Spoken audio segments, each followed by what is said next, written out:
इसमें मेरी कोई गलती नहीं थी। माय डियर फ्रेंड्स, आपको ऐसे बहुतेरे लोग मिल जाएंगे जो हर बात पर अपनी गलतियों का ठीकरा किसी और के सर पर फोड़ देते हैं, या जो उनके साथ सही करने चलता है उसके सर पर फोड़ देते हैं।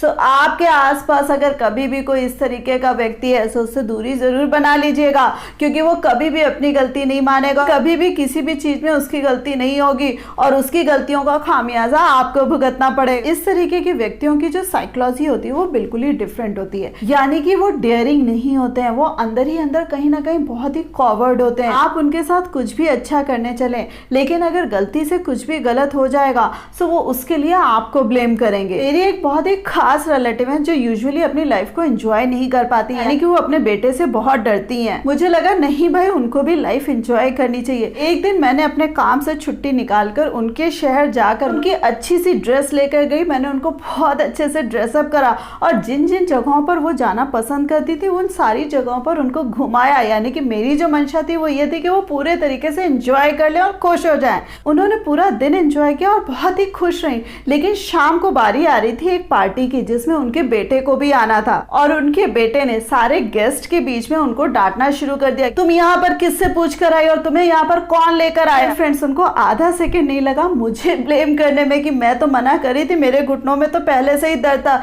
यही मुझे जानबूझकर खींच कर लाई। और उनके बेटे ने आओ देखा ना ताओ भरी पार्टी में मुझे अच्छे से जलील किया। एंड माय डियर फ्रेंड्स, जब वो मेरी बहुत अच्छे से इंसल्ट कर रहा था, उन आंटी जी के मुंह से एक शब्द नहीं निकला, क्योंकि उनका ना सिर्फ कहना बल्कि ये मानना भी था कि इसमें उनकी कोई गलती नहीं थी। बट यहाँ पर मैंने सबक जरूर ले लिया कि हाँ भाई, उनकी गलती नहीं थी, मेरी ही गलती थी, और आगे से मुझे ये गलती कभी नहीं दोहरानी है। इसी के साथ जो सेकेंड पॉइंट आता है कि कई बार नॉन परफॉर्मर टाइप के लोग होते हैं जो आलसी होते हैं या निकम्मे होते हैं, या जो कोई काम ढंग से करना ही नहीं चाहते, यानी कि चीजों को वो सीखना नहीं चाहते। और बट ऑब्वियस है कि ऐसे लोगों का काम कभी ठीक से नहीं होता है, चाहे वो अपने घर पर काम परफॉर्म कर रहे हो चाहे वो बाहर पर परफॉर्म कर रहे हो। जब उनका काम पूरी तरीके से गड़बड़ हो जाता है, या दूसरे उनको डांटने लगते हैं या दूसरे उनको टोकने लगते हैं, तब भी उनका सिर्फ और सिर्फ यही कहना होता है कि इसमें उनकी कोई गलती नहीं, यानी कि वो किसी और के ऊपर वो ब्लेम डाल देते हैं। इवन देन फ्रेंड्स, इसमें बड़े से बड़े एग्जाम्पल्स ऐसे भी देखे गए हैं कि कई बार ऐसे मर्डरर्स हुए हैं जिन्होंने बेवजह अगले का मर्डर कर दिया है। जब उनसे वजह पूछी गई तब भी उन्होंने कहा इसमें मेरी गलती नहीं थी,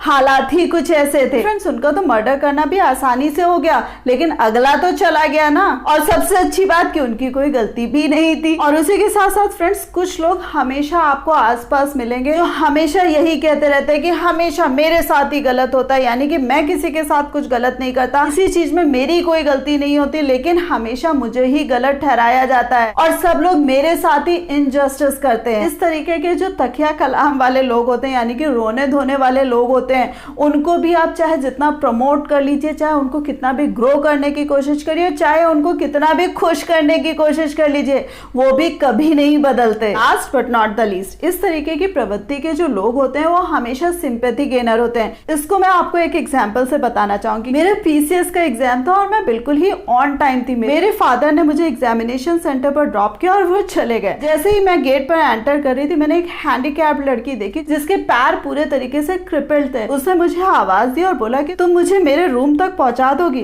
फ्रेंड्स, मैंने पहले तो उसका रूम चेक करा कि उसके रोल नंबर के अकॉर्डिंग कौन सा रूम है, और अपनी चिंता छोड़कर मैं उसको प्रॉपर वहां जाकर छोड़ कर आई। उसका जो फ्लोर था वो सेकेंड फ्लोर था, जहां पर मुझे धीरे धीरे पहुंचाने में उसको टाइम लग गया। फ्रेंड्स, जैसे ही रूम में पहुंचे, एग्जामिनर ने उससे कहा तुम तो लेट हो। एंड फ्रेंड्स, उसने बिना किसी हिचक के एग्जामिनर से कहा इसकी वजह से मैं लेट हो गई। फ्रेंड्स, यहाँ पर उसका साफ साफ कहना था कि इसमें उसकी कोई गलती नहीं थी। फ्रेंड्स, उसने बिना हिचकिचाए एग्जामिनर को बोला कि इसकी वजह से मैं लेट हो गई क्योंकि ये मुझे बहुत धीरे धीरे लेकर आई। मैं उसका मुंह देखती रह गई क्योंकि मुझे अभी अपना रूम ढूंढना बाकी था। और सबसे अच्छी बात, इसमें उसकी कोई गलती नहीं थी, क्योंकि फ्रेंड्स, अगर हम अपने आप में मजबूत नहीं है और अपना भला नहीं कर रहे हैं तो हम दूसरों का भी भला नहीं कर पाएंगे। तो उस एग्जाम में मेरा सिलेक्शन तो दूर, मैं ठीक से अपेयर भी नहीं कर पाई। जो सबक लेने वाली बात थी वो ये थी कि मैं उसको किसी और को भी हैंड ओवर कर सकती थी, यानी कि किसी स्टाफ को भी हैंड ओवर कर सकती थी, और मुझे अपनी मंजिल से डेविएट नहीं होना था, जो उस दिन की मेरी सबसे बड़ी गलती थी।